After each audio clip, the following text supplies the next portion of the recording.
Азамат, сиз студент болуп бүткөндөн бери канча убакыт болду? Мен студент болуп бүткөндөн бери мынакей 7 жылдын жүзү болду. Ошол мезгилде чындыгында жогору окуу жайларда билимге умтулган студенттер аябагандай көп болчу. Сиздердин убакта зачет, модул дегендар бар беле? Албетте, биз зачет тапшырчубуз. Ал мезгилде биздин окуу жайда модул системасы киргизилген эмес, бирок ошол зачет тапшырчубуз.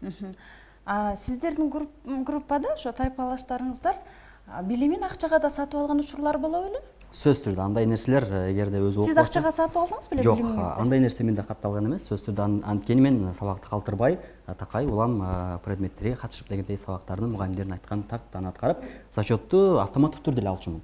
Бирок менин окуган, мисалы үчүн тайпалаштар дейбиз, байтур курсташтар дейбизби, ушундай жагдайларга кабылганын өз көзүм менен эле көрүп жүргөм. Сизде бул нерсе кандай болгон? Мен дагы негизинен чынында жакшы окугам десем да болот. Кызыл менен бүткөнмүн.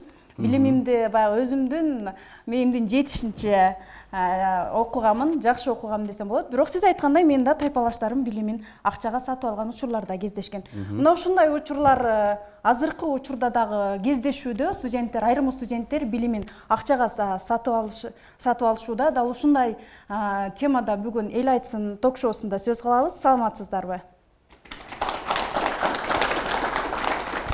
Тагыраагы, абалы кандай студент? Окуу жайлардагы билим сапаты деги эле бул ушул билим сапаты азыркы талап кылып жаткан деңгээлге туура келеби? Студенттер кандай билим алып жатат? Бүгүн сиздер менен биргеликте ушул теманы алкагында сөз кылабыз. Анда бүгүнкү биздин студиябыздын коноктор менен тааныштырып өтөлү. Бизге атайын темабызга байланыштуу коноктор да келген, окуу жайлардын проректорлору, жетекчилери, ошондой эле биздин жаш студенттер да келген. Биз дароо эле тааныштыра баштасак, Райымбеков Каныбек ОГПнин окуу иштери боюнча проректору. Саламатсызбы агай? Ошондой эле Бөтөнөев Жолдошбек Ошмонун чыгыштануу жана тарых факультетинин деканынын милдетин аткаруучу, тарых илимдеринин кандидаты, доцент. Саламатсызбы агай? Кош келипсиз. Руслан Арапбаев Ошмонун окуу маалымат департаментинин директору. Саламатсызбы? Абдыжапар Аккулов Ошмонун профсоюз уюмунун төрагасы. Саламатсызбы?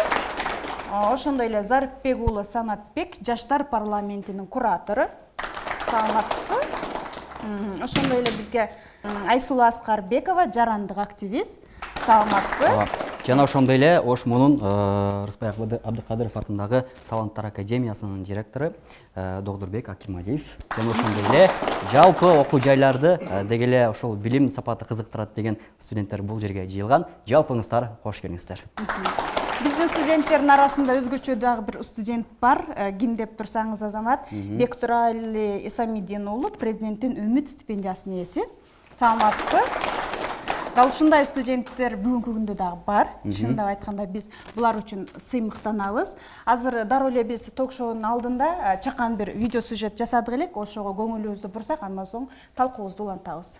Эми негизи студенттердин көп эле наразычылыгы ушул НБны хотя бы бизге жок кылып берсе, жана дагы баягы кош бойлуу аялдар ооруп калса, амбулаторный лечение алса, ал справка деген өтпөйт.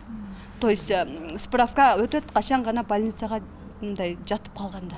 Анан айта кете турган нерсе, бул контракттын үстүнө 10 күн кечирип калсаң дагы проценти менен кошуп салат. Ал кылган деле тура эмес деп ойлойм. Анан негизгисинен эжекенин директорго өзүнүн арыз жазабыз. Эми жооп сурап айылга срочно иштер менен кетип атканда ага деле МБга акча төлөйсүң деп жазып, эжеке өзү кол коюп берет. Эки жактан тең биз эми төлөп калабыз. Мисалы мугалимге дагы МБга төлөйбүз, дагы кассага дагы төлөйбүз. Мамлекеттик эмеспиз. Бирок билим берүү министрлигине карайт. Лицензия алып, ошол министрликтин лицензиясы менен иштейбиз. Менчик окуу жай. Ошон үчүн бизде келишим бар.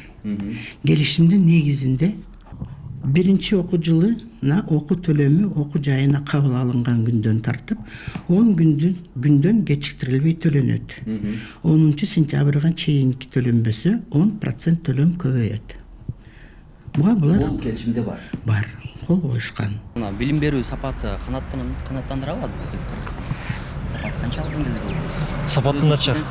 Ооба, студент. Ончалык жакшы деп албайм. Нормально эле десем. Кайсы окуу жайда окуйсуз? Ошмонда. Ошмонда. Азыркы учурда мынакей биздин өлкөбүздө билим берүүнүн сапаты канааттандырабы? Жок.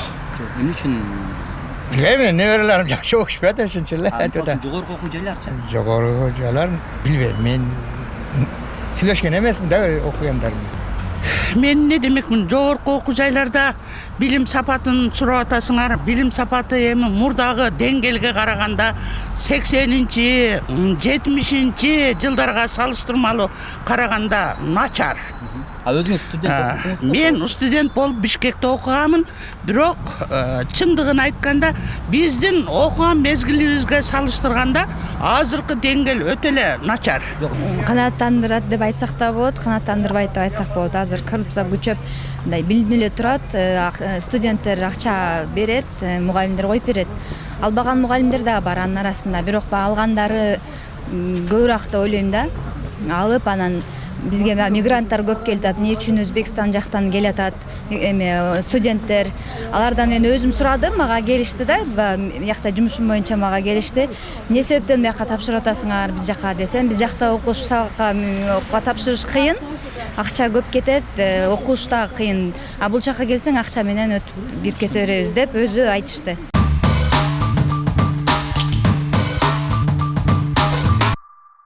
Бул жеке менчик окуу жай экен, бирок жеке менчик болсо дагы ал жерде баягы коомчулуктун, элдин балдары окуйт десек да болот. Ал жерде эгерде сабак 8:30да баштала турган болсо, студенттер 8:28де келе турган болсо дагы эшикти жаап, бүгүнкү 4 парадан тең сен эмби аласың, ар бир эмбиңа 50 сомдон төлөйсүң дешет экен. Бир гана кассага эмес, ал эмбини кассага дагы кайсыл сабактын предметин мугалим болсо, ошол мугалимдерге дагы берет экен да. Мен алгачкы эле суроону Айсулуу сизге берсем да, себеби bunday окуялар жеке менчик болуп аткандан кийин бизге студенттер келип арызданып жатат. Мындай окуялар мамлекеттик окуу жайларда да бар, бирок эмнегедир студенттер айта албайт, анын ачыкка чыкпайт. Анткени окуудан айдалып кетебизби деген сөздөр, коркунучтар бар. Мындай окуяларды сиз жарандык активист катары көрүп жүрөсүзбү? Негизи ушул баягы жеке бизнеске айландырып алганы туурабы? окууну бүтүп кеткен активист катары айтыңыз. Мисалы үчүн балким студенттер айта албашы мүмкүн бул нерсеничи. Негизинде мен өзүм Ошмуда бүткөм, Ошмунун студентимин. Буюрса 3 жылдан бери иштеп атам.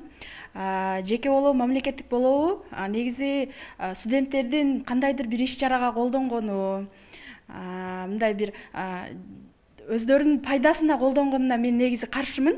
Бирок мен окуп жаткан мезгилде жеке мага келип, сен бул жакка барышың керек, тегинде анан НБга акча беришиң керек деген нерселер болгон эмес.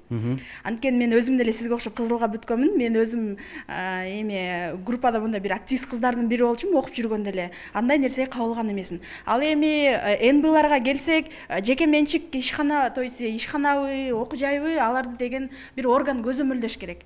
Кандай иш алып барып атат, кандайдыр бир правила деп кой, ошондойго бир туура келеби, туура келбейби деген. Анан бул эжекелердин өзүнөн дагы го деп ойлойм да, анткени алардын да балдары бар. Эми бизде көбүнчө кыргызчылык дейбиз, туурабы? Сиздин деле балаңыз бар, биздин деле балабыз бар. Мындай бир кечигип эшикте калып үшүп калат, ага ким жооп берет, туурабы? Ушундай эжекелерден башташ керек деймин. Анткени алар деген контракт төлөп атпайбы келип алышып? Каалайбы, кечигип келеби, качан келет, киргизишсин. Анда эмнеге контракт төлөп атабыз? Мен студент болсом, мисалга, же менин балам студент болсо, мен айылда отуруп, өзүм эмемди сатып, малдарды сатып, балам окууга жөнөтүп атсам, 28-28де келсе, аны киргизбесе, бул эмне деген? Бул жомок да. Рахмат. Айсулууну түшүндүк. Эми бул жактан мен дал ушул окуу жайда билим берип келаткан агайлар, проректорлор сизден сурагым берип атат. Деги эле ушундай көз караштар биздин мамлекеттик окуу жайларда кандай болуп атат? Эгерде студент сабакка кечигип келсе, кандай чаралар көрүнүш керек? Ушундай бизнеске айлантуу теги акча жол менен төлөш керекпи же өзү мындай окуп биз мезгилде баягы отработка деп коет эле, жоюу, эмнени кантип жоош керек? Срез деген сөз да. Рахмат. Эми азыр видео сюжеттен көрдүк. Көпчүлүк студенттер мына кечигип келгендиги үчүн, андан кийин келбей калгандыгы үчүн жогорку окуу жайлардын кассасына, андан кийин мугалимдерге деген акча төлөө маселеси боюнча бул маселе өтө окуу жайларда проблема маселелердин бири. Себеби студент болгондон кийин ал жерде сөзсүз түрдө кечигүү болот. Студент болгондон кийин ал жерде келбей калган болот. Бул адам жашоосунда атайын кечикпеймин, бирок эми турмуш шарттын негизинде кечип калышы мүмкүн. Кээде атайын мен сабакка барбайм, бирок кандайдыр бир жумуштарбы же болбосо ден соолугуна байланыштуу келбей калышы мүмкүн. Бул учурлар студенттер үчүн азыркы бакалавр системасында дагы ушундай талап ошондой да. Эң негизги талаптардын бири бул студенттерге эркиндик берүү. Анан дагы бир өзгөчөлүгү бул системанын окуу процессин мурунку 5 жылдык адистикте даярдаган мезгилибизде аудиториялык сабактарга көбүрөөк көңүл бурсак, азыр өз алдынча иштерге көбүрөөк саат берилген. Демек, студенттерди биз өз алдынча иштегенге биз көндүрүшүбүз керек. Демек, студент өз алдынча иштешке көбүрөөк көңүл бурганыбыздан кийин ал эркин болуш керек. Анан эми баягы ЭНБ боюнча ар бир окуу жайдын өзүнүн ички тартиби болсо керек. Баягы ЭНБны кандай кылып жоюу боюнча. Биздин окуу жайда мисалы биз кассага ЭНБга төлөө дегенди жок болгонуна мына 5-6 жылдан өтүп кетти. Демек, биздин студенттер ЭНБга кассага эч кандай акча төлөнбөйт. Мугалимдерибизге дагы биз ушул талапты койгонбуз. Баягы бизден жашырып ЭНБга акча талап кылуу жөнүндө. Биз тез студенттер менен ректорат өзүбүз дагы жетекчилер жолугушуп турабыз. Эгер мындай сулуучулар болсо, биз сөзсүз түрдө мугалимге чара колгонго аракет кылабыз. Бул эми туура эмес деп ойлойм. Анан эми кечигип келүү боюнча бул эске алып сабакка киргизсе болот. Бул жерде негизинен маселе сабакты өздөштүрүштө. Кечигип келиште эмес. Демек, бала кандайдыр бир шарт менен кечигип келди, бирок модул мезгилинде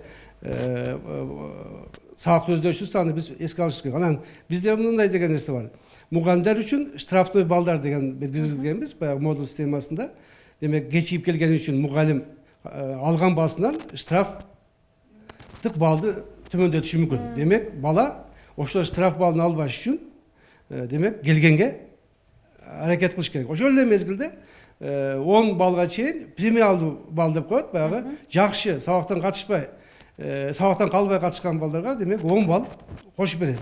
Бул дагы студенттерди демек сабактан калбай катышканга кандайдыр бир шарт мотивация бериш керек. Демек, балдарды кызыктырыш керек деген ойду айткым келет. Рахмат. Бул окуу жайды биз бүгүнкү конокко да чакырдык элек, жетекчисин да чакырдык элек. Келемин деп убада берип аткан, бирок азыр гана программа башталаардын алдында байланышка чыгып, биз өз ара чечишип алдык, студенттер менен келиштик. Эми бизде кысым болбойт. Андай 5 мүнөттүк кечигүүдө эми койбойбуз деген сөздөрдү айтты да. Негизи биз маалымат алууда жетекчиси мындай деген жоопту айтты. Биз тарбияга салышыбыз керек депчи. Эми мен баягы профсоюздун төрагасы эске берсем да, себеби тарбияны баягы студенттерди мажбурлап тарбиялаш керекпи? Негизи студенттерди кандай тарбиялаш керек? Тарбиялоонун башка жолу дагы барбы? Саламатсыздарбы, урматтуу биздин студенттер, жаштар. Эң оболу мен ушу келаткан 17 ноябрь студенттердин бүткүл дүйнөлүк күнү менен куттуктап койгум келет. Бир мезгилдерде биз деле студент болгонбуз. Биз дагы ушул Ош мамлекеттик университетин бүтүп, иштегенибизге 30 жыл болуп калды. Мен азыр 15 жылдан бери ушу профсоюз уюмун жетектөө менен 2010 жылдан бери Ош мамлекеттик университетинде коррупциянын алдын алуу боюнча комиссиянда төрагасымын. Жакшы жаман иштешип атабыз. Заман өзгөрүп атат, коом өзгөрүп атат, элдин талабы өзгөрүп атат. Мына ошол студенттер менен мугалимдердин ортосундагы жакындыкты камсыз кылуу, мен ойлойм бүгүн ошол жалпыбыздын бирден бир максатыбыз ошол мындай аң сезимдүү, билимдүү коомду түзөлү дегенде өзгөчө ошол окуу жайлар жетекчилери кызыктар болуш керек. Себеби дегенде мына ушул биздин студенттерибиз биздин кийинки келечегибиз, кийинки муун ошол мамлекетти кайсыл жакка алып барат деген бул чоң суроо туруш керек. Күнүмдүк нерсе бүгүн эми рыноктун талаптарына ылайык жанагы акча төлөп окуп калдык дейм. Мына мен айтайын, Ош мамлекеттик университетинин жалпы бюджетинин бүгүн мамлекет болгону 3-5% гана аран каржылаганга мүмкүнчүлүгү бар. Мамлекетибиздин жанагындай кандай мүмкүнчүлүгү бар экени түшүнүктүү болуп турат. Ошого карабастан мына изденүү жолунда биз айта алабыз, Ош мамлекеттик университетинин азыр Кыргызстандын окуу жайларынын алдында орду бар деп бекем. Мындай бир жакшы ийгиликтерди жаратуу үчүн бир тандоо дагы болуш керек. Жана сиздер айтып аткан ким окуш керек? Мына биз союздук мезгилде дагы көрүп калдык. Эгерде бир классты бүтүп аткан бир 25-30 бала болсо, ошонун 3-өө, 5-өө болгон өтө эле көп болуп көрүнчү, жогорку окуу жайга өтчү. Ошо калгандары баягы профтехобразование башкалар. Азыр тескери заман, мына баягы биздин Босоговалды ОРТдан тапшырган классташтардан ошо бир 4-5 эле окубай калбаса, калганын баардыгы ошо түрдүү окуу жайларда окуп атат да. Эми мына ошол чыныгы жогорку билимди алууга татыктуу болгон балдардын ошол тандоонун шарты мына ошол Босоговал кирип калып дагы кыйла бир мындай сапаттык жактан кичине көтөрүлүп болду деп айтсак болот. Мындан кийин эмне? Ошол ар бир университеттин мына бизде жанагы ким мындай көзөмөл кылат деген бизде мамлекет бар, өкмөт бар дегендей. Билим берүү мыйзамында ошол жанагындай бир кемчилдиктер кайсыл жакка кемчилдиктер же суроолор болсо кайрыла тургандай мыйзам турат. Мыйзамдын иштебегендиги жөнүндө бизде маселе бар да. Мына ошол окуу тарбия иштери боюнча ар бир окуу жайда проректор бар, декандардын орун басарлары бар, кураторлор деген бар. Жаштар комитеттери азыр таптатынакай иштеп атат. Мына лидер балдардан, курч, коркпойм деген балдардан өзгөчө кийинки жылдарда мына студенттердин акыйкатчы аппараттарынын ролу жогорулап кетип атат. Мына Ош мамлекеттик университетинде азыр студенттик акыйкатчы аппараттын жетекчиси профсоюздагы ошо студенттер менен иштей турган төраганын орун басары катары эсептелинет. Укуктук маселе боюнча ачык, айкын мына кайрылып атышат, маселе чечилип атат. Ошондуктан жана азыр мен айтат элем жанагындай сессия мезгилинде поголовно акча жыйыш деген маселе калып кетти. Жакшы, рахмат. Маселе азыр деле анча-мынча жыл ошо жашыруун аракет кылган жана кызматкерлерибиз жок деп айтыш кыйын болот. Эми бул чындап эле биз баягы далил катары айтпасак деле эл арасында көп эле айтылат да, студенттер. Сиздер дагы баягы айрым баал албаган сабагыңыздардан акча төлөп билим ошол зачетканы алган учурлар кездешеби? Кимиңиздер айтып бере аласыздар? Ким зачетты кантип тапшырып, мисалы үчүн мисалы айрым мугалимдер билимине жараша эмес, акча алуу максатында деле койбой коюшу мүмкүн да бааны, ушундай учурлар деле кездешет. Кимиңиздер айтып бере аласыздар ушундай? Эми сиздерде андай нерсе болгон эмеспи? Бир мандайда отурса, студенттер кантип айтат? Жакшы. Эми мен Руслан агайга берсем, чындап эле бул эл арасында айтылбаса дагы биз студенттердин баарын билимсиз же билимдүү деп айта албайбыз. Арасында сөз бар. Сиз жогоруда айттыңыз, баягы ордудан өткөндөн кийин азыр студенттер жакшы билими бир аз өзгөрүп калды деп. Бирок студент болгондон кийин дагы билими тескерисинче баягы билимди албай, акча менен алып аткан студенттер кездешүүдө да. Эми буну сиздердин окуу жайда деп айта албайбыз, бирок сиздердин окуу жайда ушул нерсени жоюу үчүн кандай аракеттер жүрүп жатат агай? Туура айтасыз.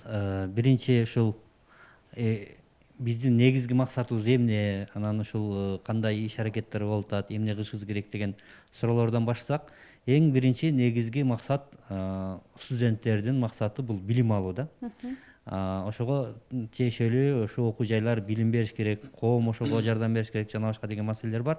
Бирок тилекке каршы биздин студенттерибиздин көпчүлүк дебесек дагы биздин коомубуз ошого түртүп жатабы, студенттерибиз билим алуу үчүн эмес, бир конкреттүү бир документ алуу или диплом алуу үчүн окугандай да. Эгер студент ошол өзү чындыгында билим алып, ошо коомдо ошо билимине мындай муктаждык болуп, коомубуздун экономикабызы өсүп, ишканалар көбөйүп, айлык маянасы жогору мындай иш орундары көбөйүп, конкурс менен чыныгы билимин текшерип ала турган ишканалар аябай көп болгондо, коом ошондой болгондо бул өзү эле жоюлуп кетмек. Тилекке каршы баардыгы эми секинден оңдолуп кетип жатат.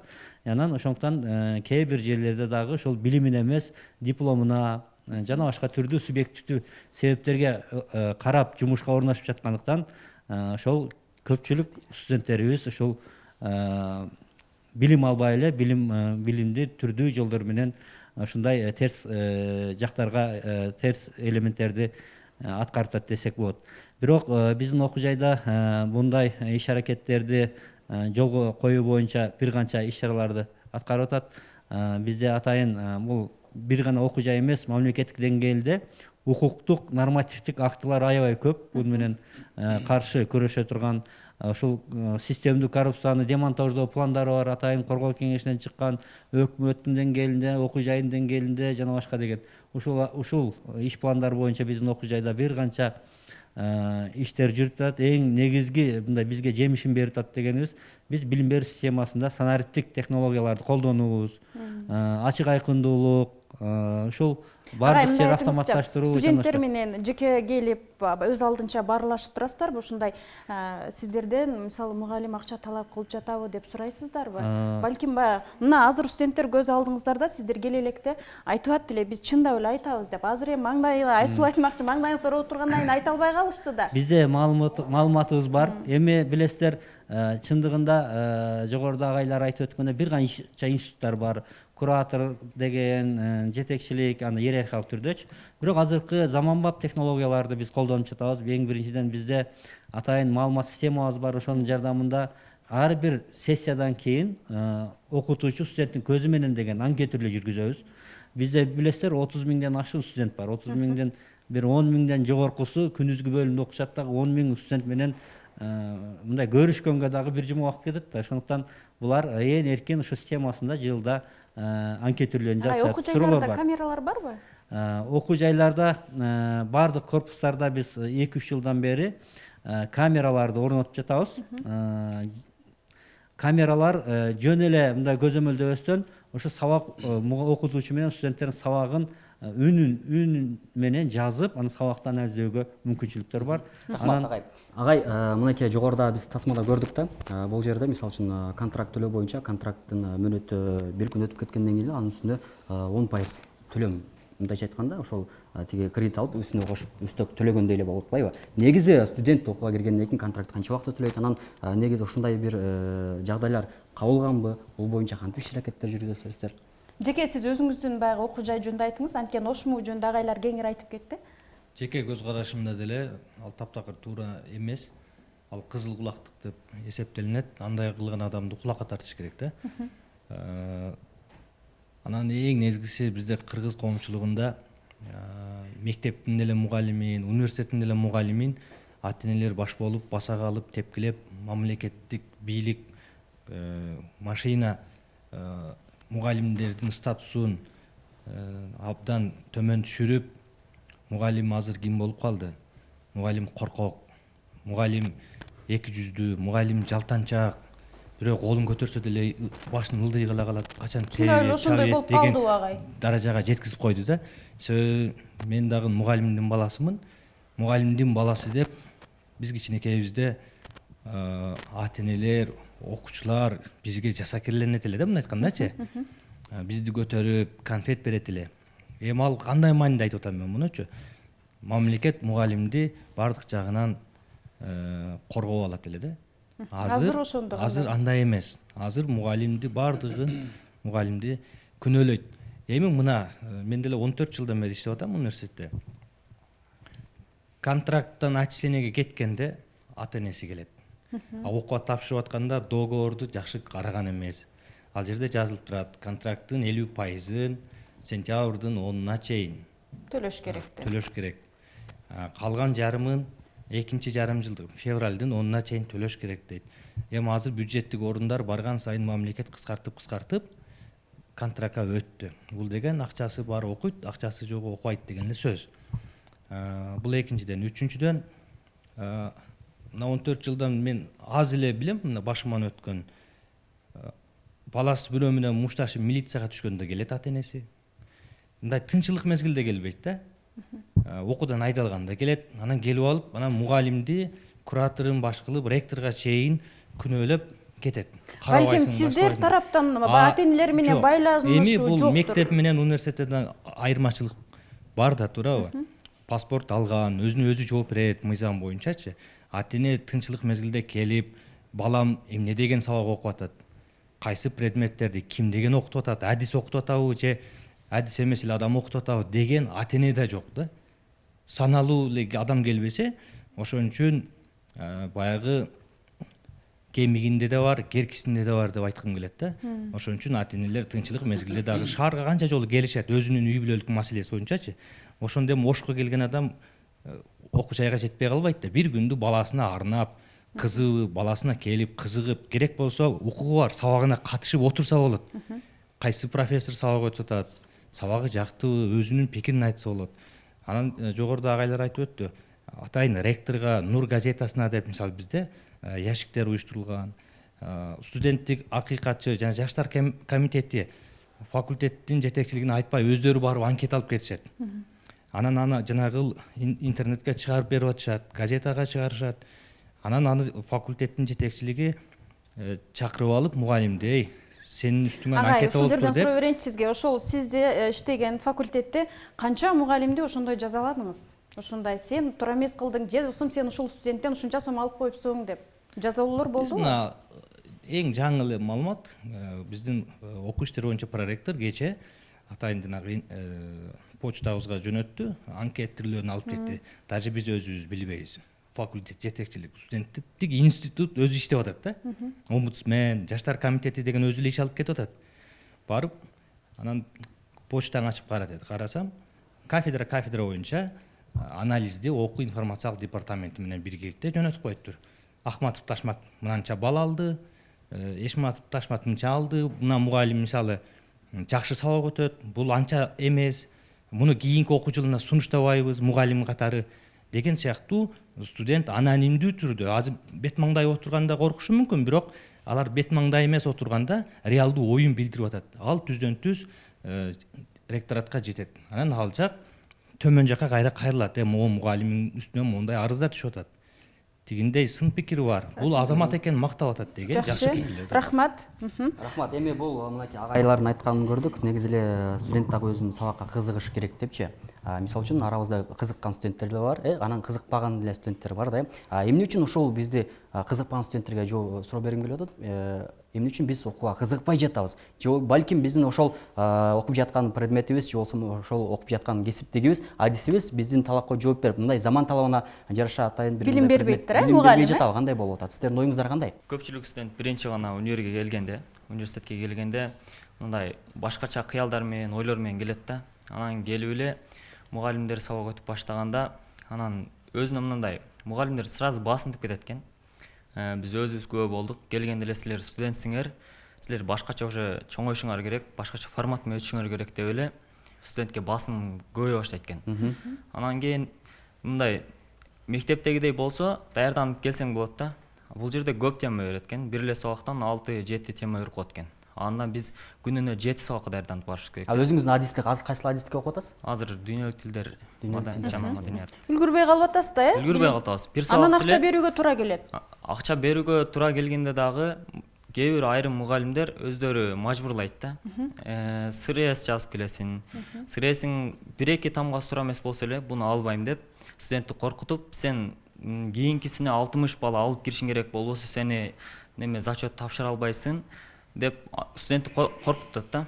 Студент ошондо өзүнүн укугун билбейт да. Коркконунан айла жок акча бергенин туура келип калат. Мына ушундай. Дагы оюңуздар барбы? Мен кошуп жатсам болобу?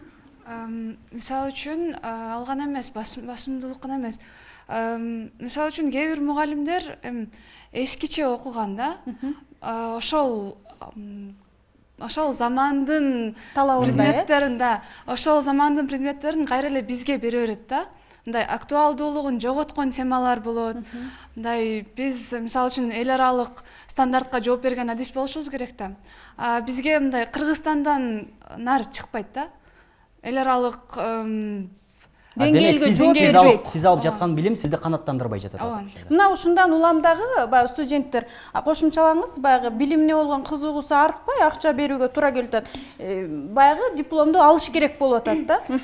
Саламатсыздарбы? Азыр көбүнчө эле баягындай кандай десем, мындай сапатка эмес, мындай санга маани берип калышты да. Ошол окууга тапшырып атканда дагы мындай эптеп эле билим мындай окуп акча менен бүтүрсө болот экен деп тааныштарынан угуп алышат дагы. Ошол өздөрүн ошол нерсеге настройка кылып келип алышат да. Анан же болбосо бул студенттердин өзүбүздө дагы күнөө бар, негизинен мугалимдерди бул күнөөлөгөн туура эмес. Анан кийин жанагы кандай десек, ата энеси зордоп сен ушуга окуйсуң деп тапшыртып коет дагы. Андан кийин ошол өзүнүн кесибине ошол кызыксыз да, агачы ошол себептен дагы ал кызыкпашы мүмкүн да, ошол сабагыначы. Жакшы. Бул жактан. Азыр баардык жаштардын сөзүн угалы, анан Айсулу сиз жыйынтыктайсыз деген ойдойм. Саламатсыздарбы? Албетте бул жерде мугалим болуп атканда ар бир мугалим буга чейин психологияны өтүшү керек деп укканбыз. Биз мисалы үчүн азыркы учурда жаш мугалимдер дагы бар. Анан бардык мугалимдер жаман эмес, жаманы бар, жакшысы бар. Бирок ар бир мугалим ар бир студенттин деңгээлине карап сабак бербейт. Азыркы учурдачы бардыгы бирдей берет, бардык студент бирдей эмес да. Ар биринин психологиясы ар бөлөк, ошого карап сабак өтпөйт да.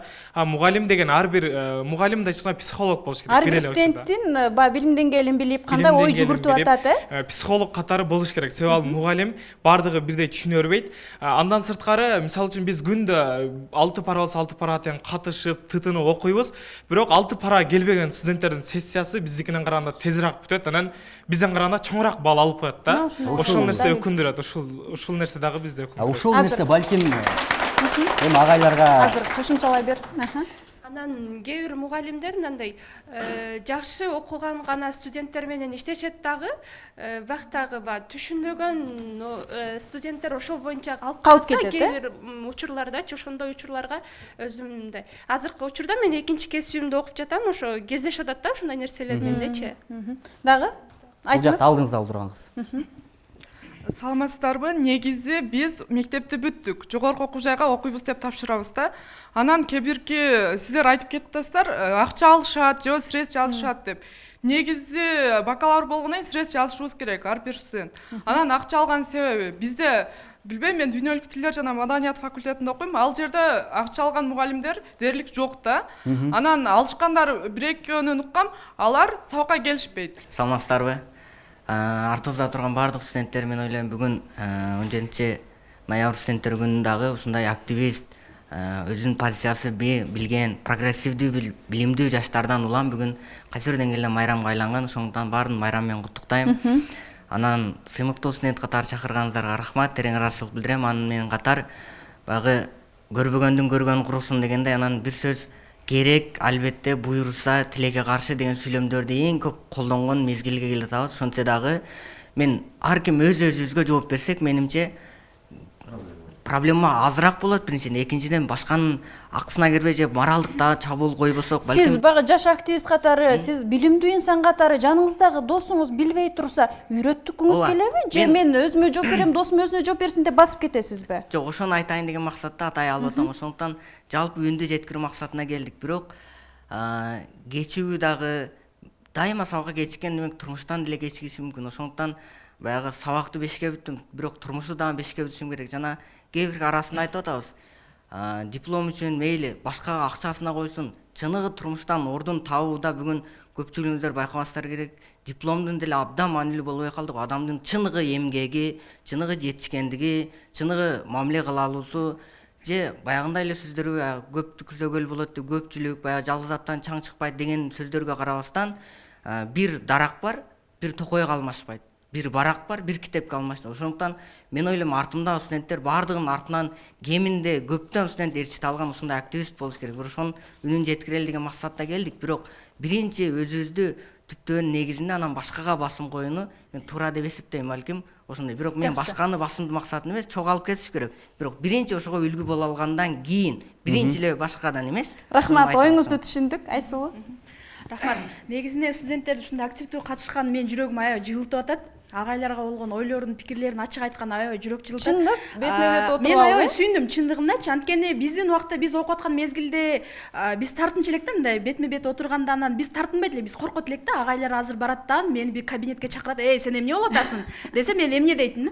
Анан азыр сен өзүңдү бил, мен өзүмдү билем деген заман жок. Анткени ар бир студент окубай калган студентке жоопкерчиликтүү, ал үчүн жооп берет. Анткени булар бар эмес, балким кээбиркилер жакшы окуп бирок өтпөй калды, а берки жаман окуп бирок акча менен өттү деген беркилерге биз жооп беребиз. Бир жоопкерчиликти мойнубузга алып атабыз.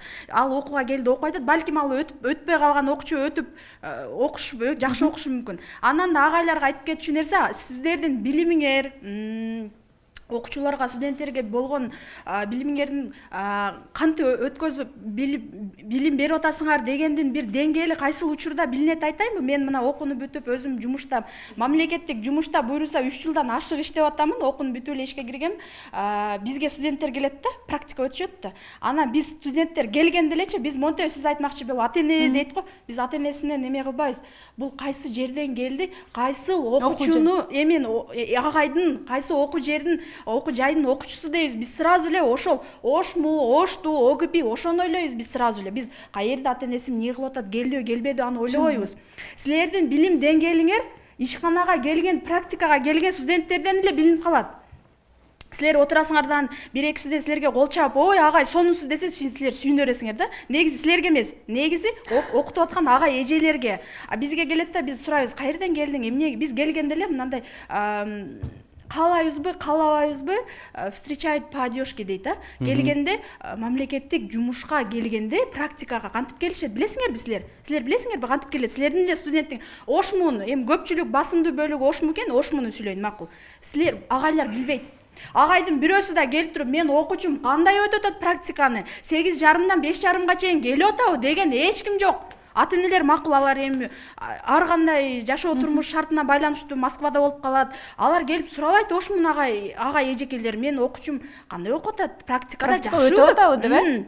Негизи келип атабы. Биз деле НБ коюп коебуз, бирок бизге НБга акча беришпейт да. Кийингенинен биз эмнеге айттым? Анткени булар Ошмуга барганда делечи, балдар спортивка жан жүрүшөт. Мына мен Ошмунун жанында жашайм, балдар спортивка. Агай эжекелер требовать этсин.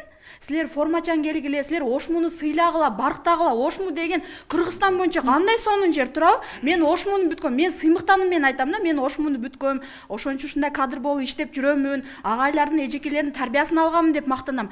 Бирок аркан карасаң эле бирөө спортивкачадан эмеден чыгып келет окуудан. Ошол эле формасы менен келет да, мамлекеттик жумушка келип, мен практикант болом дейт. Окуя, сен кичине жакшыраак кийинип албайсыңбы?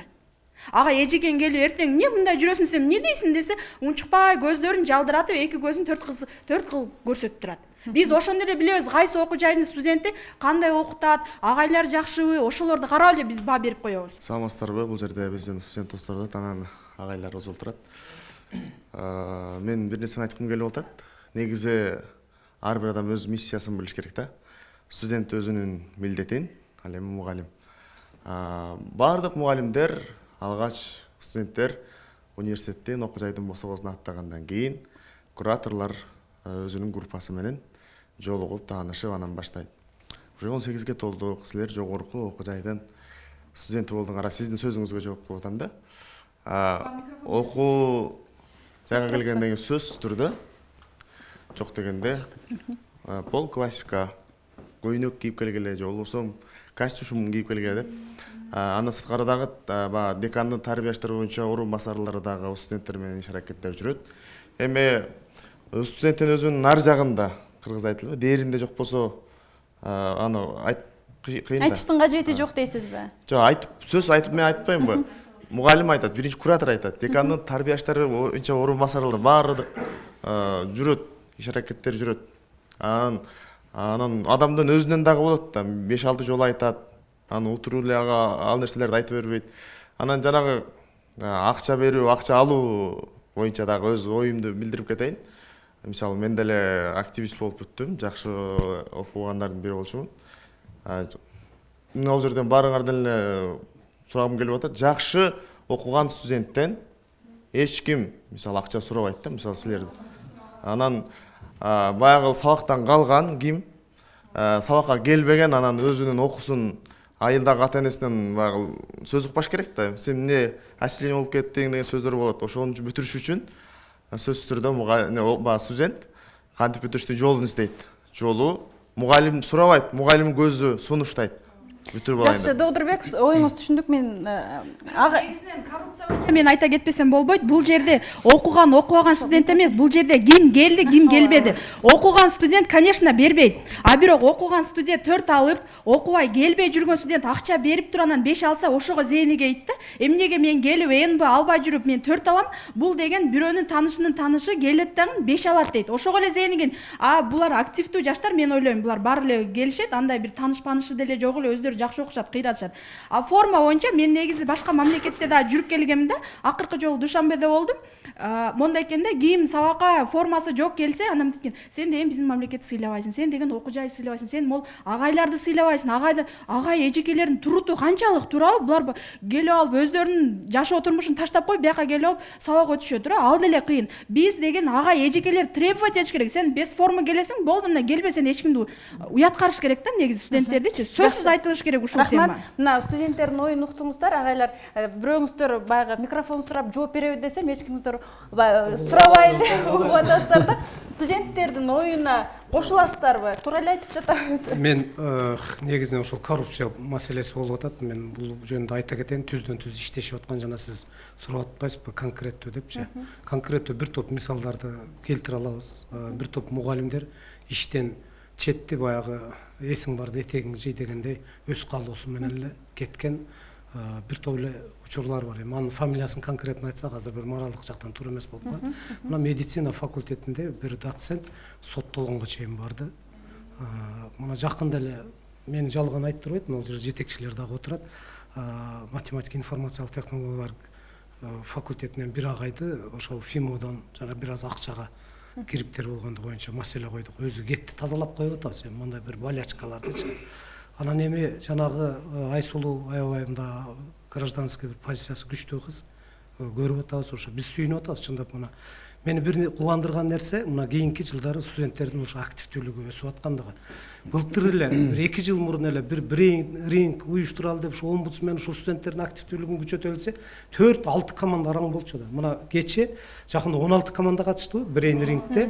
16 мен студенттердин ушунча ачык баягында талаш тартышка келип аткандыгы, демек мына процесс пошел. Азыр студенттердин оюну экинчиси жок, мен аны маселе жок. Мына ушул ойду айтып деп турбаса, жана бул жерде айтып атпайбы, жана практика боюнча жооптуу кишилерден, демек Руслан Нурманович сурай турган ишибиз бар экен. Мына себеби дегенде өзгөчө педагогикалык адистиктерди да, мен эми башка айтпайын.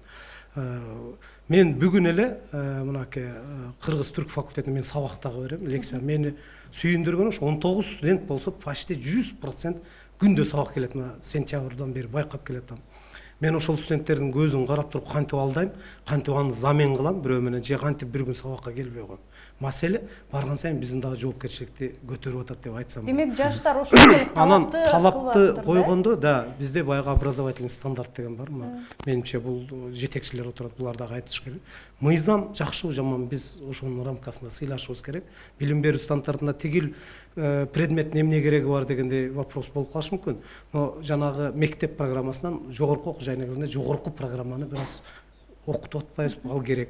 Демек жанагы эми униформаны киргизе албайбыз, ал мыйзам талабында деле жок, бирок айтып деп турган именно ошол туура эле кыргыз менталитети. Азыр биздин улуттук бир мындай белгилерибиз кайсы, улууга урмат кылып, мына окуу жай деген бир куттуу жер экендигин түшүндүрүү боюнча тарбиялык иштер тынымсыз жүрүп турат. Рахмат агай. Эми мынакей Дордубек мырза өз оюнда айтып өттү да, тиги форма кийип келеби, айтор агай эжекелерди урматтайбы, 1-2 жолу айтсаң, дээринде болбосо эмне кыласың депчи. А мисалы үчүн окуй албай жаткан студенттердин дагы дээринде жок да. Ал нерсени биз эмне үчүн аларды сүзүрөп жүрөбүз? Же окуу жайдын планын толтуруш керекпи контракт менен? Эмне үчүн бул студенттерди сүзүрөп жүрөбүз дагы? Окуп жүргөн, мисалы үчүн сабакка 1-2 мүнөт болсом, бир күн келбей калган студентти сен отчисление кылам деп аларды коркутабыз. Урматтуу студенттер, мына жакшы талкуу болуп атат. Мына мен кубандырганы ушул жерде активдүү студенттер келип туруп өзүнүн ою ачык айткандыгы. Мугалим отурганда мугалимге түздөн түз айткан, бул коррупциялык системаларды жок кылуунун бирден бир жолу деп ойлойм. Маектешүү, ачык айтышуу, анан ошол нерсени каршы күрөшүү. Менин оюмча коррупцияга күрөшүү, коррупцияны кармап алып туруп, ошону эмне үчүн мындай кылдың деген үстүнөн иштебеш керек деп ойлойм. Коррупциялык проблеманы пайда кылган проблемалардын чечүүнүн үстүндө көбүрөөк иш алып барыш керек деп ойлойм да. Себеби эмнеде? Коррупция кайсыл жерден келип чыгып атат? Ошону жок кылуунун кандай жолу бар деген нерселер чоң проблема да. Мисалы үчүн мына экзамен мезгилиндеги коррупциялык көрүнүштөр, мына студенттерибиз айтып кетти. Мына биз былтыртан барып эксперимент кылып атабыз. Мугалим бул сабак берсин, сапаттуу. Экзаменди көз карандысыз экзаменден алынсын. Алгандай. Биз мына былтыр эксперимент жүргүздүк, 1 жыл модулду дагы, экзаменди дагы компьютерде тапшырат. Значит, бардык суроолор модулдага бөлүнүп компьютерге киргизилген. Биринчи модул башталып график түзөбүз. Студенттер көз карандысыз ал жерге сабак берген мугалим келбейт. Компьютерге кирет. Билген суроону турат. Ошол жерден автоматтык түрдө компьютер анын баасын чыгарып берет. Алды эки модулдан ушундай модул чыктыбы? Демек, экзаменде автоматтык 4 же 5 ала турган болсо, өзү студент ыраазы боло турган болсо, автоматтык түрдө мугалим только ведомствонун түбүнө кол коет. Башка иш аткарбайт. Бул жерде жакшы жагы сабакка келген, жакшы окуган студенттер үчүн бул өтө жакшы. көз карандысыз, мұғалімдерге көз карандысыз сабақты алып кетеді. Эми дагы бир жакшы жагы, ар бир студенттин жеке логомен ачылат ал жерде. Келбеген студентке логон ачылбайт. Демек, ал бардык предметтен жөн кылат дагы. Демек, семестрдин аягында бир семестрге келбеген студент аныкталат дагы, анын студенттердин катарынан чыгарылгандагы көз карандысыз. Бул мүмкүнчүлүк туулат. Демек, сабакка келбеген студент экзаменге кире албайт дагы, экзамен тапшыра албайт. Вообще көп келбеген, значит, экзаменге да келбеген ал. Значит, жогу студент. Баягы келбеген студентти бүтүрүш деген маселеси бул жерде өзүнөн өзү чечилиш керек. Бул бир маселе. Анан экинчи маселе, видео көзөмөл. Бул жерде айтып атпайбы, баягы сапатсыз билим, баягы даярданбай келген окутуучу, мурунку эле система эски программа менен, эски программа, азыркы мезгилдеги жетишкен мугалим деген бул азыркы технологияны өздөштүргөн мугалим болуш керек.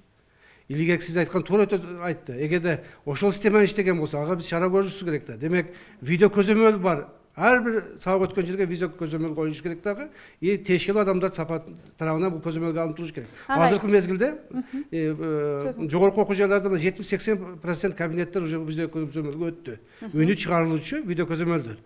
Демек, бир жерде отуруп алып туруп, ар бир сабакты контролдогонго мүмкүндүк болот. Жеке чакырып алып ал үстү менен иштеш керек. Экинчи жагы дагы коррупцияга күрөшүү бул студенттер менен тынымсыз жолугушуу. Ата-энелер менен тынымсыз жолугушуу.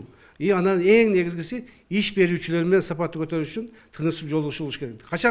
Качан сынды айтат, качан иш берүүчү сынды айтат. Баягы студент барып ошол жерге иштегенден кийин чакырып сурасаң ал оюндагысын туура айтат. Демек, ошонун негизинде дагы аны оңдоонун үстүнөн иштесек, мен ойлойм коррупциялык жолдорго бир мүмкүнчүлүктөр болот. Анан эми эң эле коррупциялык бул системаны санариптештириш керек. Бардык система бир жерде топтолуш керек. Мына азыр авиан системасы деп атабыз бардыгыбыз. Бардыгына азыркы ата-энелер үчүн дагы мен ойлойм өтө оңой. Эгер кызыкса, кандай бүт авиан системасына маалымат киргизет. Студент жөнүндө авиан системасында маалымат бар. Бардык ушул жерде студенттер билет. Демек, анын жадыбалынан баштап күндөгү баасындагы студент жеке логин өзүнүн баласынын ата-эне өзүнүн баласынын жеке логини менен кирип, күндөгүсүн күндө контролдоп турса болот. Балам сабакка келдиби, келбедиби? Сабактан канча алды? Модулду канчага тапшырды? Тапшыра алдыбы, тапшыра албады? Эмне үчүн тапшыра албады? Демек, анын үчүн ата-эне шаарга келип, университетке келип, жетекчилер менен жолугушуунун кереги жок. Ал өзүнүн жеке телефону менен кирсе болот. Мына ушундай бир коррупциялык жолуну жоюу боюнча иштерди көбүрөөк алып барышыбыз керек да. Мен ойлойм, азыркы мезгилде бул жолдор жолго чыгып атат. Анан эң негизгиси биз пайдаланып аткан нерсе жылдын аягында студенттерден көз карандысыз анкета алуу. Аны алып эле коюп койбай, ушундай экен деп койбош керек. Анан кийинки жылы мугалимдер менен контракт түзүп аткан мезгилде мына ушул нерсени студенттерге коюп коюш керек. Студентке надбавка айлыгына кошуп аткан мезгилде ушул нерсе эске алыныш керек. Демек, сен мынча процент студенттердин көз карашы боюнча сен өздөштүрүүң мынча процент. Же болбосо мынча процент студент сага каршы. Демек, сен деген мындай бир өзүнчө бир иш чаралар болуш керек. Оюңуз түшүнүктүү. Негизи эле көпчүлүк мугалимдер, сиз жогоруда агай да айтып кетти, Жолдошбай агай, мугалимдер азыр ушундай болуп калды, басмырланып калды депчи. Мугалимдер айлыгыбыз аз, биз ушундай кыйналып жашайбыз, биз ушундай деп эле баягы даттанып арыздангандан көрө, балким Руслан агай, алар билимин жогорулатса, чындап ага учурдун, замандын талабына жараша билим берүүнү үйрөнсө. Анткени азыр Айсулуу, сиз билесиз да, ар кадам сайын жанагындай 1 айлык 2 айлык курстар ачылган. Чоң окуу жайларга караганда ошолор активдүү болуп кетип атат агай. Сиздин оюңуз? Туура айтасыз. Мен ошол талкуу аябай талкуун жүрүшү мени мындай кубанычтуу тартылып атат. Себеби дүйнө болуп көрбөгөндөй технология өнүгүп жатат да. Биз азыр 4-чү индустриалдык революциянын тушунда жашап атат замандаштырбыз да баарыбыз. Азыр билим берүү системасы дүйнө боюнча толук мазмуну өзгөрдү. Себеби биз билим, алган билимибиз 2-3 жылда эскирип калат. Ошондуктан биз окуу жайлар, мектептер билим гана бербестен, биз иш билгүлүктү, муну компетенттүүлүк мамиле деп коет, компетенцияларды үйрөтүшүбүз керек. Башкача айтканда, азыр окуу билим берүүнүн парадигмасы өзгөргөндө, мурун биз студенттерди окутсак, ошо расписание, студенттер келет, расписанияны көрөт, кайсы сабак бар, иши жок, келип аудиторияга камап алып окутабыз, анан жыйынтыгы чыкмак да. Ал эми азыркы парадигма боюнча студент өзү окуйт. Биз окуу жай, коом ошого шарт гана түзүп беребиз. Студент менен окутуучу партнер катары, өнөктөш катары коюлган максатты ишке ашыруу үчүн ошо материалдык техникалык база, баардык шарттарды, заманбап шарттарды түзүп беребиз. Студент менен окутуучу бирге ошо билим берүү максатын ишке ашырыш керек, билим алыш керек. Анан эң негизгиси дагы бир жалпылап айтканда, биздин жакшы профессорлор айтат, студентти туура суроо бергенди гана үйрөтүп коюш керек. Ошо эле жетишет бакалаврлар үчүн. Студент туура суроо беришти билсе, ошо туура суроо бериш дагы чоң эмгек. А калганын өзү сурап билип алат да, калганын иш кете берет. Ошондуктан ушул азыркы мынау ушул студенттердин канааттанбай, заманбап билим керек, ал жана башка индивидуалдуу мамиле кылыш керек деген баардык азыркы системанын талаптары, ошо эрежелери ошол кубантып атат. Студенттердин ошого деңгээли өсүп, ошондой талаптарды коюп аткандыгы ушул баардык окуу жайларга вызов да. Ушундай өзгөрүп, ошо системаны толук ишке ашырышыбыз керек. Анан эң негизгиси бул билим алууда дагы бир өзгөчөлүк, мен азыр эстеп аттым эле, ушул индивидуалдык траекториясын түзүүгө окутуучулар жардам бериш керек. Анан дагы эстегенде айтармын, негизги ушул азыр мен Жолдошбай агайга суроо берсем, Азамат, кечиресиң, чындап чыгыштануу кафедрасынын ошму жалпы эле 50дөн ашык мамлекет менен сиздердин келишимиңиздер бар. Сиздердин окуу жайда ушундай студенттерге шарт түзүү боюнча чет өлкөгө чыгаруу, билим алдыруу боюнча баягы Айсулуу жогоруда айтпадыбы, заманбап билим алыш керек, азыр чындап эле эл аралык талапка жооп бергидей деп. Эми биздин Ош мамлекеттик университети менен бүтүндөй кыргыз эли сыймыктанып жүрөт. Башка окуу жайлар жөнүндө мен жооп бере албайм. Бизде университетте биздин бир эле биздин факультетте эмес, 20дай факультетибиз болсо, ошонун баардыгында окууга жетекчилик, жеткиликтүү шартты түзүп койгон да. Флагман деп, даңк ордендүү деп биз университетибиз менен мактанабыз. Ал эми могул академиялык мобилдүүлүк, тышкы байланыш, студенттерибиз эле эмес, мугалимдерибиз дагы чет өлкөлөргө чыгып, атайын программалар менен окуп, билим алып келип атат. Мисалы биздин факультетте 7 тилди билген, 5 тилди билген, 3 тилден кем эмес тил билген жалаң жаш мугалимдер иштейт. Эң негизги максат мынау тарбия негизги өзөгү бул үй бүлөдөн, бай эненин курсагында жатканда түйүлдүктөн башталат деген педагогикада чоң сөз бар да. Бул ата бабалардан деле, элдик педагогикада деле бар. Бизде мен бир аз пикирим башкачараак, чындык ачуу болот, айтканды жаман көрөбүз. Чындыгында азыр мугалимдердин дагы көпчүлүгү, студенттердин да көпчүлүгү китеп окуган аз окуп калды. Аны бир социалдык тармактарга байланыштырып коюшат. Интернеттен окуп коем да дейт. Баягы жеңил желпи ырларга окшогон эле жеңил желпи маалыматтарды илимий жактан тастыкталбаган, бирөө отуруп киргизип койгон маалыматтарды айтып алып, ошонга ишенип алгандар да көп да. Эми окуу жай Агай, ушул жерде ушул жообуңузга суроо пайда болду да. Сиз айтып атпайсызбы, ошол заман талабы смартфон менен, ошол техника менен окуп коем деген байланышып калды. Мисалы, эмне үчүн ошол мисалы үчүн агай же болбосо эжекей билим берүү ушундай заман талабы болуп атат экен. Компьютер аркылуу мен ушул студентти окутушум керек экен деп өзү дагы ошол нерсени окуса, анан ошол эле предметин балким компьютер аркылуу студентти окутууга алып келсе. Бизде мындай да, университет баардык шартты жанагы дистанттык элементтерди колдонуу менен чет мамлекетте туруп, мына Ош мамлекеттик университетинин кайсыл гана факультети менен болбосун байланышып окуса болот. Жекече жанагындай атайын букс файлдар ачылып, аныга суроолорду мугалим жөнөтүп, ал мисалы Россиядан, Америкадан туруп алып, мугалимдин суроосуна жообун жөнөтүп, аны интернеттен почта аркылуу алып, папкага тиркеген мугалимдер бар да, жок деп айткандан алыспыз. Бизде мындай болуп атат да, урматтуу студент достор, мен силерди сыйлайм, мен да студенттик жашоодон унут элекмин.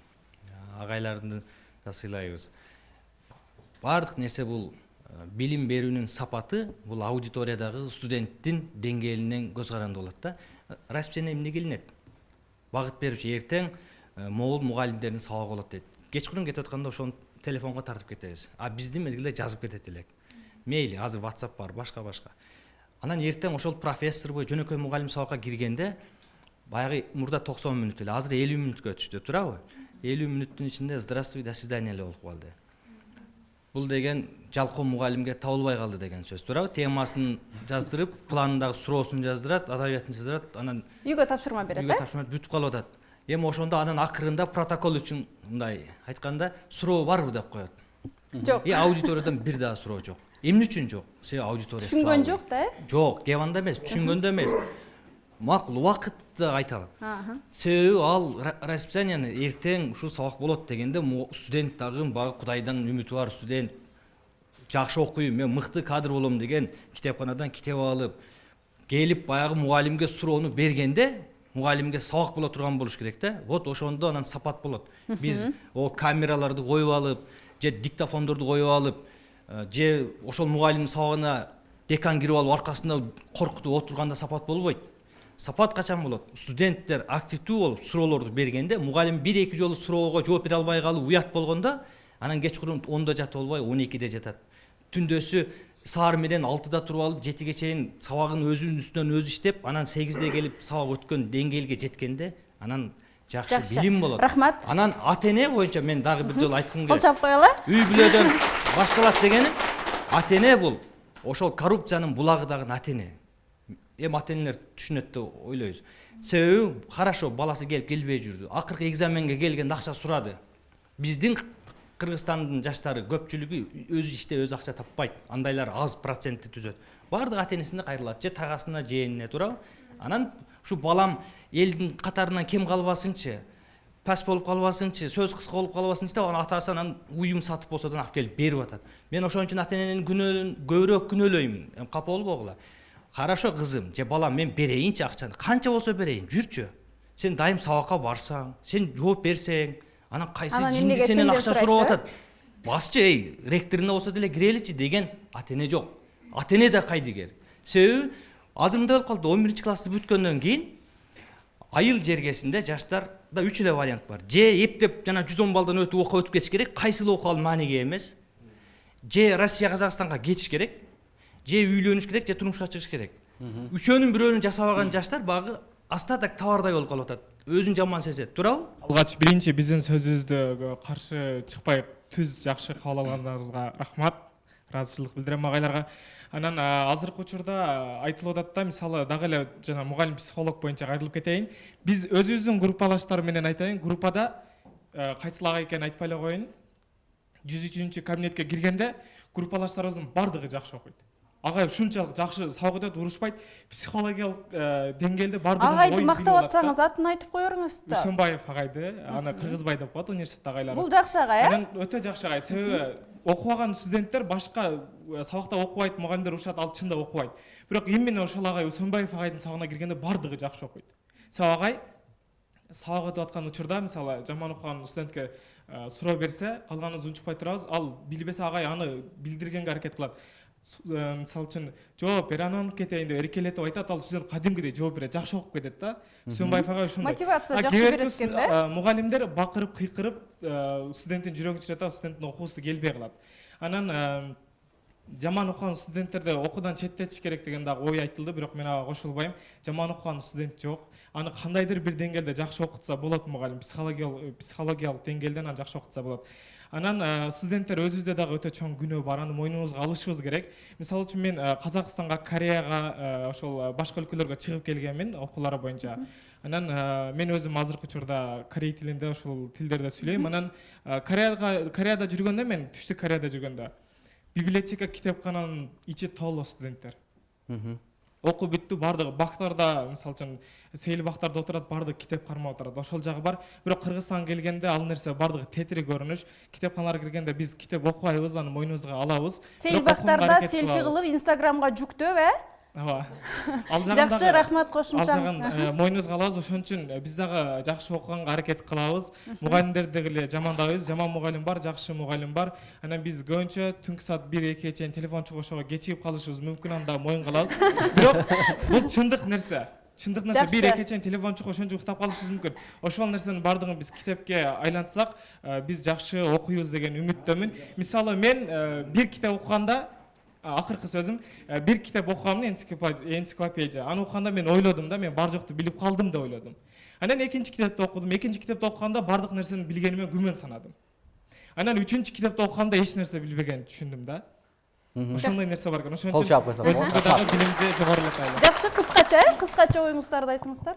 Мисалы үчүн ар бир адам алып кеткиси келбейт да, досторунан калгысы келбейт. Ошондуктан акча берип болсо да бүтүрөйүн дейт. Ошондуктан студент деле күнөөлүү.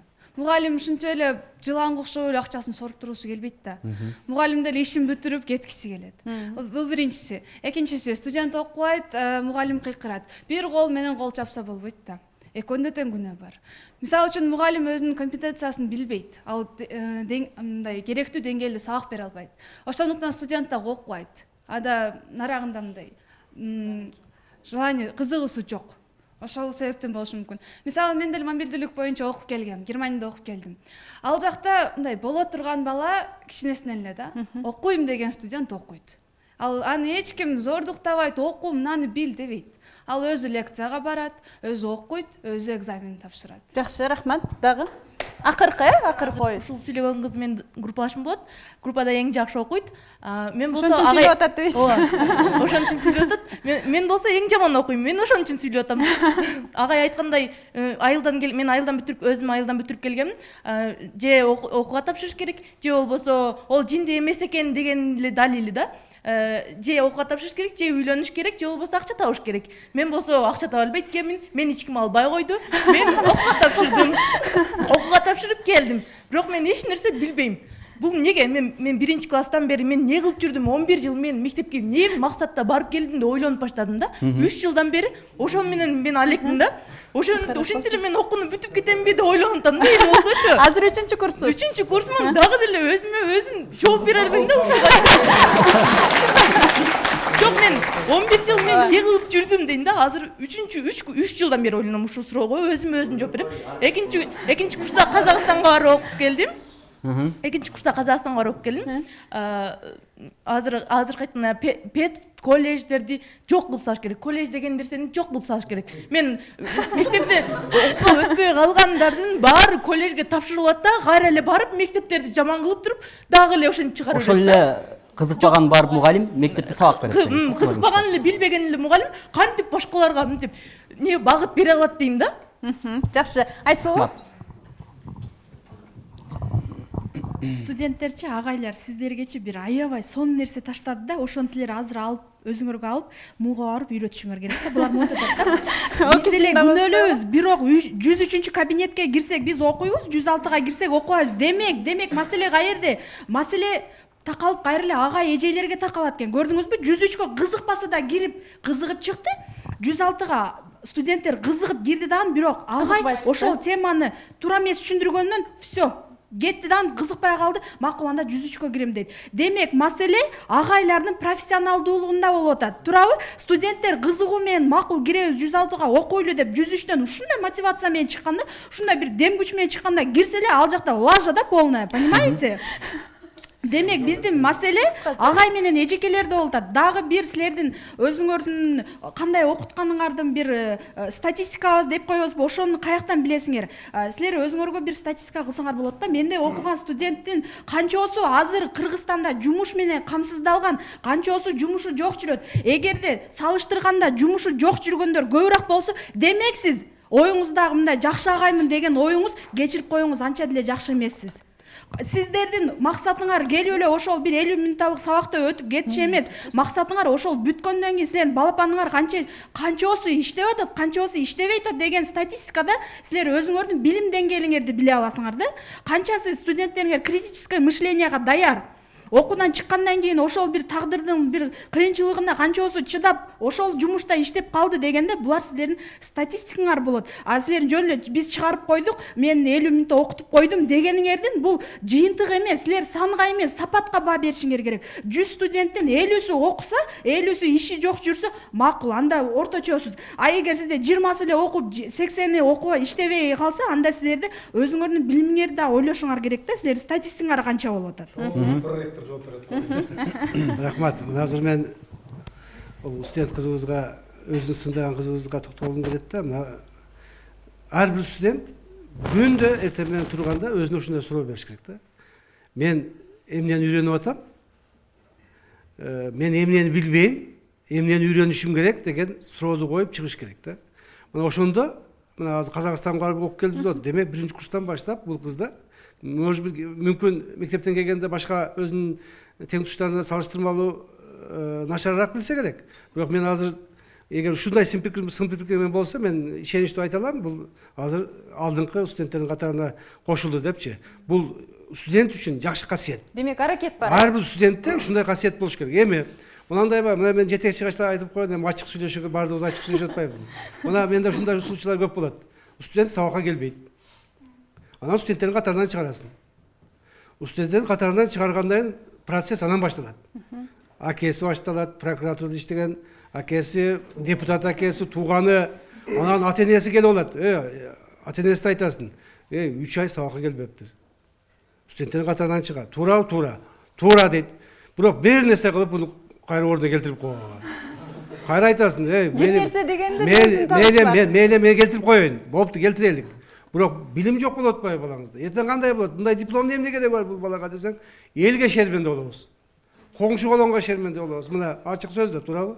Эгерде студент мына ушул кызга окшоп бойлонсо, мен сабакка келбей атам, мен кызыкпай атам. Андан көрө кызыккан ишти кылайын. Туурабы? Ар бир адамдын өзүнүн кызыккан иши. Айылдагы окуган балдар деле азыр кем жашап аткан жери жок. 5 жыл окуп, экөөбүздөн жакшы жашаган айылдык жигиттер бар. Өзүнүн кызыккан ишин кылып, кызыккан баягы өзүнүн кызыккан иши менен байлык таап, бала чакасын багып аткандар бар. Жашоосу жакшы. Биз ошондой деңгээлге жетишкен. Анан бул эжекебизге мынага мугалимдердин профессионал деңгээли боюнча бул туура. Мына биз деле кыдырып жүрүп жетекчи катары көрүп атабыз. Биринчи барга бирөөдүн сабагына кирсең, 100% студент катышып отурат, активдүү отурушат. Ошол эле группанын экинчи парына башка бирөөгө кирсең, ошол студенттин жарымы жок. Суроо эмне үчүн жок?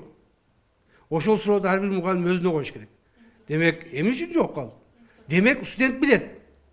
Ага киргени менен жөндөн ага убакыты кетип атат, 1 саат 20 мүнөт же болбосо бир пар сабак отуруп, ага студенттин жөндөн сабак кетип атат. Себеби ал жаңылык бере албайт. Ошол үчүн студент андан көрө башка ишти кылайын деп кетип калып атат. Мындай учурлар да бар. Демек, ушул учурлар менен биз сөз түрдө мына кемчиликти эске алып, ушул нерсе менен күрөшүшүбүз керек. Сапат мына ушул жерден башталат. Рахмат. Демек, студентти кызыктыра албасак, кызыктуу сабак бере албасак, демек ошого жараша жооп да болбойт да. Жакшы, рахмат. Негизи программабыз жыйынтыктап атканда баарыбызда ачылып атат да. Бул нерсе чындап баягы ичибизде жаткан баягы сөздүн баары, сырдын баары ачыкка чыгып атат. Ошон үчүн мен программаны токтоткум келбей атат. Кыскача оюңузду айтыңыз. Айтып коеюн дегеним, эфирден сырт деле сүйлөп коеюн дегеним, мен учурдан пайдаланып дайыма эле ушинтип чогулмак белек да. Ошодо? Бул башталышы болуп атат. Мен айтат элем, ушул ар бир студенттин пикири өзүнчө бир талкууга жатат да. Мына ошол эле алыш бериш. Мен жеке пикиримде ушундай. Жанагы окуй албаган студенттерди жете эле окутуш биздин мугалим катары милдетпиз. Илгертен педагог деген бул кул дегенди почти билдирет дегендей маани болчу эле. Себеби мугалимди нанимать этип алган да илгеричи. Раз бизге ошо контракт түзүп келип аткандан кийин биз чындап жөндөмүн ойготуш ал биздин милдет болуш керек. Бирок жанагындай агай айткандай мамиледеги студенттерди тазалап койсок, студенттерге деле жакшы, өзүбүзгө деле жакшы. Мына студенттер көрдүңүздөрбү, агай мойнуна алды. Мен көбүрөөк укук коргоочу катары мына профсоюз деген студенттерге дагы эмне берет деп. Биз мына бөтөнөй агай башында айтты, мугалим ушундай акыбалга келип калдык. Келип калган элек. Азыр бир аз үмүт жанданды, жок дегенде мына акыркы мектеп мугалимдеринин эмгек акысын жогорулатуу дагы бир аз үмүттү жандандыргандай болуп атат. Бул жалган эмес. Айылда эч ким иштебей калды, өзгөчө алыс айылдардачы. Жаштар баргысы келбейт. Мына бүткөндөн кийин педагогикалык адистикти аркалап, кайра кой ошол мен ошол жердеги балдардын көзүн ачайын деп эч ким баргысы келбей калды. Эми заман ушундай экен да. Мен жанагындай бир идеология бар азыр дүйнөлүк биз ааламдашып мына глобализацияда кайсы бир мамлекеттин түбүнө жетем десең, биринчи билим берүү системасын талкала деген мындай бир идеологиялар бар да. Ошондуктан биз билим берүүнү ошол улуттук өзгөчөлүгүн эске алуу менен дагы кайра бекемдешибиз керек. Айлык аз деп айтпашыбыз керек. Мен салыштырмалуу айтып атам, эми баягы идеалдуу өлөшө жетип кетип. Ош мамлекеттик университетинин азыр профессорлорубуз 50 000 сомго чейин айлык алып атат. Жөнөкөй мугалимибиз 20-25 000 айлыкка жеткирди. Мына акыркы эле айлык көтөрүү октябрь айынан баштап 3 000 сомго чейин көтөрүлүп атат. Ошо айлык көбөйтүү менен коррупцияны азайтуу деген бул социалдык баягы өнөктөштүктө профсоюз биз талап кылабыз. Биринчи кезекте ошол студенттер үчүн дагы шарт түзүлүш керек. Жарык аудитория, кургак, жылуу аудитория, туурабы? Мына кече эле отопление өрбөй 2-3 күндө эмне болуп кеттик дегенде. Биз ал ишибиз болгондо анан мен мына студенттер үчүн жалпы эле ошол университеттин жетекчилиги же профсоюз конкретно эмне кылды деп айтса, мына силердин ошо группалаштарыңар бюджетти окуп атып отчисление болуп кетсе, кечеги жылга чейин эле кайра келип тикеленем десең, сен 4-нчү курстан кетсең 4 жылдын контрагын төлөп кой, анан окууну улантасың деген жоболор бар болчу. Биз 2 жыл ушу кармашып жүрүп, мына 157 өкмөттүн токтому чыкты. Бюджетте окуп кеткен студентти кайра тикелеп, ошол контракттын мурдагы төлөмдөрүнөн кутултуу боюнча профсоюздун иши болду. Мен муну айта алам. Экинчи, 20% жанагы биз таап аткан атайын каражаттарга өкмөт налог салып койгон. Мына Алмаз Шаршенович Атамбаевка мен бир эле эмеси боюнча рахмат айтып жүрөм. 11-жылы президент болуп жолугушууда 20% бир мыйзам экинчи мыйзамга каршы келип калганда аргумент кылып мен алдына чыккам. Хотя ошондо дагы мени сүйлөбөңүз, суроо бербеңиз президентке дегендер болгон. Себеби дегенде жана салык кодексинде ошондой өзгөртүүнү киргизип коюп, а билим берүү мыйзамында конкретно көрсөтүп турат. Спецсредства не облагается налогом. Конституциянын гаранты катары ушуну коюп маселени чечип бериңиз. Мына агайлар бар. Кол чапкан, мен бул кол чабуу сизге еще аванс деп айтканым эсимде. Ошентип бул кайтарып 20% эсебинен аз канча ошол окуу материалдык базабызды чыңдап атабыз, эмгек акыны жогорулатып ошол коррупционер болбогула дегенде. Да, бүгүн Ош мамлекеттик университетинде аябай бир чоң кадам ташталды. Жанагы кадрлар резерви. Өмүр бою мына Ош муну менчиктеп алгандай жүрөбүз. Мени ким айдамаган, мен ушул. Эгерде студенттердин баягы тандоосунда рейтингиңиз төмөндөп кетсе, кийинки жылы ошол кадрлар резерви аркылуу сизден рейтинги жогоруну ордуна коебуз деген азыр кадамга барып атат. Бул дагы ошол менимче студенттерге камкордуу. Кыскача оюңузду кошосузбу агай? Жакшы, рахмат. Менде бир өзгөчө пикир. 11 классты бүтүп атканда 1-2 жыл мурун 9 класстан баштап ата-эне баласын жөнүндө ойлонуп баштайт да. Мына балам 9 класс болуп калды, 10 болуп калды, 11 болуп калды, коллежге апарайынбы, же бир жолу 11-ди бүтүрүп эле жогорку окуу жайына апарайынбы деп ойлонуп баштайт нормальный ата-энечи. Бул биринчиси. Же ошол жерде маселе ошол жерде башталат. Кандай маселе ал? Ата-эне баласына сынчы. Биринчи критик ошол болот. Баласы, кызы эмнеге жөндөмдүү экенин билет нормальный ата-энечи. Кой бул баламды кур намыстанбайын. Бул баламды жөн эле чабан кылып, тетиги колоттун ичине бир кыштоо салып берип, 100 кой, 20 жылкы кылып берсем, жашоосу жакшы болот. Деген да ата-энелер жок эмес, бар. Бул кызымдан врач чыгат. Кой, мен муну химия, биологияны жакшы окутуп, ошонун аркасынан жардам берейин деп багыт берет нормальный ата-эне. Анан мектептин мугалимдери бар. Директор, завуч баш болуп 11-класста ОРТ тапшырып атканда, баягы совхоздун коюн айдап келген бир аудиторияга толтуруп берет. Районодон барат, баягы тапшырат, негизги балды тапшырат, бир предмет тапшырса тапшырды, жок. Анан окууга келет жайдын күнү. Талон таштайын десе, альтернативалары жок. Бир предмет же негизги бал менен калып кеткен. Ал жерден экинчи чоң маселе башталат. Анан бир жылда баласы билинет, биринчи курста элечи. Ошол тапшырган окууга улантып кете алабы? Же кете албайбы? Кете албай турган болсо, баласы мурдугу ыйлап сабактан кыйналган болсо, кой балам, уят сыйытты кой, оокат кылганын уяты жок, жүр деп эле алып кетип, жанап барып оокат кылдырса болот. Бизде көрдүңүздөрбү, кур намыс, ар намысты кур намыс менен алмаштырып алганбыз. Ахматтын баласы юрфак окуду, Ташматтыкы да сөз окуш керек. Ахматтын баласында эмне бар? Жөндөм бар. Адан мыкты юрист чыгышы мүмкүн. А сеникинен чыкпайт. Сеникинен жөн бир тракторист чыгышы мүмкүн. Бирок ал дагы кесип турабы, элдин кызматын кылат. Көрдүңүздөр, ошон үчүнчү мамлекетти күнөөлөп, университетти күнөөлөп, мектепти күнөөлөбөй, маселени жараткан студенттин атасы менен апасында жатат. Рахмат. Биз негизи чындап эле мугалим студенттер ар дайым эле жолугурбиз. Чындап эле айтмакчы, мына азыр бетме-бет айтышып алдык, билишип алдык. Чындап эле агайлар студенттердин оюн, сиздер окуу жайларга барып, эми иштейсиздер деген ойдобуз. Балким буга чейин да иштеп аткансыздар, эми дагы да күчтөнөсүздөр деген ниетте бүгүн программабызды жыйынтыктап жатып, негизи бүгүнкү биздин чыгарылыш, майрамдык чыгарылыш, урматтуу студенттер, 17 ноябрь бүгүнкү сиздердин эл аралык майрамыңыздар менен куттуктайбыз. Ооба. Мына ушундай экран артында дагы балким бизди көрүп жаткан студенттер болсо, сиздерге дагы ийгиликтерди каалоо менен биргеликте ушул билимдин аркасында өзүңүздөрдүн көксөгөн максатыңыздарга жетиңиздер. Ал эми сиздердин урматыңыздарга Докторбек Акималиевден жагымдуу музыкалык чыгарманы ырбелек кылалы. Жатакана бүткүлгөн кабактар, кечте оюн, а күндүзү сабак бар. 4 картошка туурагандан эринип эсте калды уурдап жеген тамактар дейт. Урматтуу студент достор, жалпы бизди көрүп жаткан студент досторду майрам менен куттуктайбыз. Мен гимнден бир сапты айткым келип отурат. Биздин гимн текстинде жазылган өркүндөй бер өсө бер өз тагдырың колуңда деп. Бардык нерсе өзүбүздүн колубузда. Ошондуктан аракет кылыңыздар, жакшы окуңуздар деп мен Түмөнбай Колдошов агайыбыздын студенттик күндөр деген чыгармасын аткарайын. Билгендер болсо кошулуп ырдап отуруңуздар.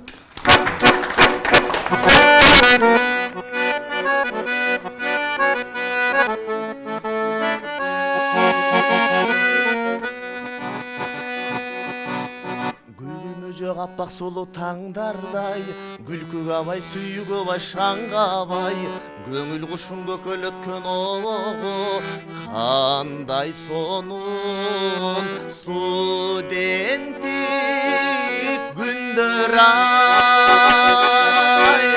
Билимге ширелген мактуулуу көзүрмем, студенттик күндөрдү жар салам ыр менен. Сүйүүгө ширелген армансыз көзүрмем, студенттик күндөрдү даңктаймын ыр менен, ыр менен.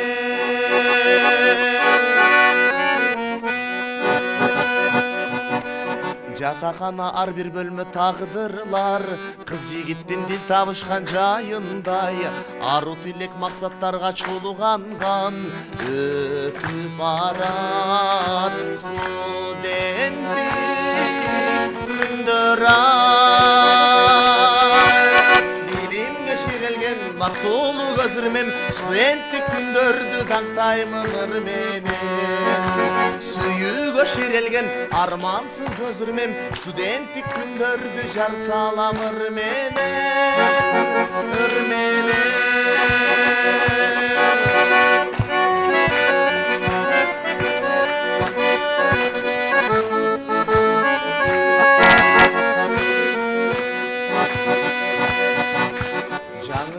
Жаңы теңтиш курулуулар, биргелешип келечекке жолуулар, оттук урак күлгүн кездин эңсетип, жүрөктөрдө жаңырса дейм бул ырлар. Билимге ширелген бактуулуу көзүрмем, студенттик күндөрдү даңктаймын ыр менен. Сүйүүгө ширелген армансыз көзүрмем, студенттик күндөрдү даңктаймын ыр менен, ыр менен. Тамаксыз. Валя. Мына ушундай шаң менен бүгүнкү биз программабызды жыйынтыктайбыз. Мен акырында бир студенттерге жакшы суроо берип кетейин. Негизи эле 17 ноябрь студенттердин майрамы деп айтып келебиз. Эгер билсеңиздер кол көтөрөсүздөр. Студенттердин майрамы кайсыл жылы, кайсыл жерде белгилене баштаган? Студенттик күндө 1946 жылы 17 ноябрда Чехиянын борбор шаары болгон Прагада ошол белгиленген. Рахмат. Негизинен түшүнүктүү. Биздин студенттер аябай жакшы катышып бердиңиздер. Сиздерге рахмат. Бүгүнкү студенттик күнүңүздөрдү жакшы өткөрүңүздөр. Ал эми агайлар, сиздердин ишиңиздерге ийгилик, атайын убактыңыздарды бөлүп келип бергениңиздерге чоң рахмат айталы дагы. Биз бүгүн Ош ТВ каналында Эл айтсын программанын соңуна чыгаралы. Ооба. Эгерде дал ушул программаны көрүп, балким экран артында олтурган жалпы телекөрүүчү билим берүүнүн сапатын жакшыртууга өзүңүздүн салымыңызды кошсоңуз, менимче бүгүнкү көрсөтүүбүз өз максатына жетет. Кызмат болгон Феруза Шымбаева жана ошондой эле мен Азамат Баятов болдум. Тилиң менен жүгүрбө, билиң менен жүгүр дейт. Андыктан билимдүү болууга умтулалы достор.